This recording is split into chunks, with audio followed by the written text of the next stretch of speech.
ఇవాళ ఒక ఆవిడ చెప్తుంది ఏమని అంటే పువ్వేయమ్మ పువ్వేయమ్మ అని ఒక ఆవిడ చెప్తుంది. ఉపాసన గారు నా కల్లో కనిపించారు. చాలాసేపు మాట్లాడుకున్నాం ఇద్దరం కల్లో. మాట్లాడుకున్న తర్వాత ఆవిడికి మగపిల్లాడు పుడతాడు. అందరూ గుర్తుపెట్టుకోండి, ఒక్కడే మగపిల్లాడు పుడతాడు. చాలాసేపు ఆవిడ ఆనందంగా ఉన్నారు, నేను ఆనందంగా ఉన్నాను. ఇంక ఇవన్నీ మానేయండి అమ్మా. అనాదిగా పూర్వం నుంచి నాకు వాళ్ళు కనపడతారు, వీళ్ళు కనపడతారు, దేవుడు కనపడతాడు, దేవుడు నాకు అన్నీ చెప్తాడు, నేను జ్యోతిష్యం చెప్పగలను. ఈ రోజుల్లో కూడా సోది చెప్పేవాళ్ళు ఉన్నారు. ఇంకా ఇప్పుడు నేను సోది చెప్పేవాళ్ళని కూర్చోపెట్టి వీడియో తీసినా మీరేంటో, మీ పుట్టపూర్వత్రాలు ఏంటో, మీ భాగవతాలు ఏంటో మేవన్నీ చెప్తారు వాళ్ళు. ఇక మానేయండి. ఏ జనరేషన్ పిల్లలన్నా చక్కగా లక్షణంగా ఇవన్నీ లేకుండా ఎవరి దేవుణ్ణి వాళ్ళు కొలుచుకుంటున్నారు, శుభ్రంగా ఉంటారు.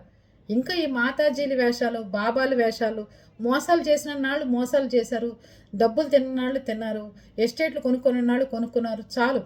ఇంకా మీకు ఇంకేంటి తెలిసేది? అసలు నాకు తెలియగడతా ఏంటమ్మా మీకు తెలిసింది? ఇక మానుకోండి. అజ్ఞానమైన మనుషులు ఉన్నంత కాలం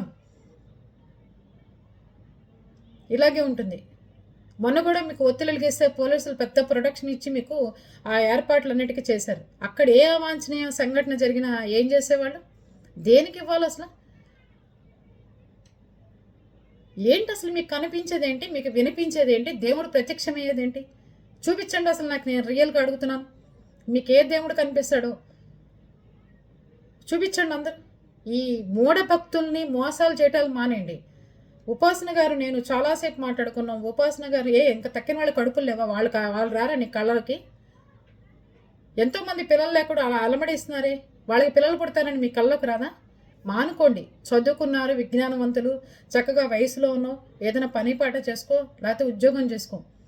అంతేగాని మూఢనమ్మకాలతో ప్రజల్ని ఇబ్బంది పెడితే మాత్రం, ఇలాంటి పిచ్చి చేష్టలు చేస్తే మాత్రం నాకు నచ్చదు అసలు.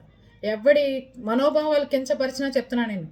ఏ దేవుడు ఏ మనిషికి ప్రత్యక్షమై వాళ్ళెవరికో ఎన్ని జిల్లాల అవతలో ఉన్న వాళ్ళకి కొడుకు పుడతాడు, కూతురు పుడతాడు, నీకు నేను చెప్తున్నాను ఆవిడ కొడుకు పుడతాడని చెప్పి ఏ దేవుడు చెప్పడు. అర్థమైందా? ఒళ్ళు దగ్గర పెట్టుకోండి. ప్రతి ఒక్కళ్ళు చేసే ముందు అమ్మ మనతో పాటే ఉంటుంది, అమ్మ మనతో పాటే ఉంటుంది. అంతేగాని నాకు వచ్చి ఉపాసన గారికి 2 కమల పిల్లలు మగ పిల్లలు పుడతారని చెప్పి నాకు చెప్పదు. నువ్వు ఒక్కదానివే దేశంలో పండితురాలివి, నువ్వు ఒక్కదానివే దేశంలో భక్తురాలివి కాదు. నీకంటే 100 మంది తపస్సులు చేసిన వాళ్ళు ఇంకా ఉన్నారు హిమాలయాల. పద నేను తీసుకుపోతాను నేపాల్ దగ్గరికి. హిమాలయాల్లో అక్కడ ఇంకా ఉన్నారు తపస్సు చేసుకునేవాళ్ళు. ఇక వాళ్ళెవడికి కనుకరించలేంతవరకు నీకు ఒక్కదానికే కనుకరించారు. ఇక్కడ కింద కూర్చొని పూజలు చేస్తున్నామని. మానుకో, పద్ధతులు మానుకో.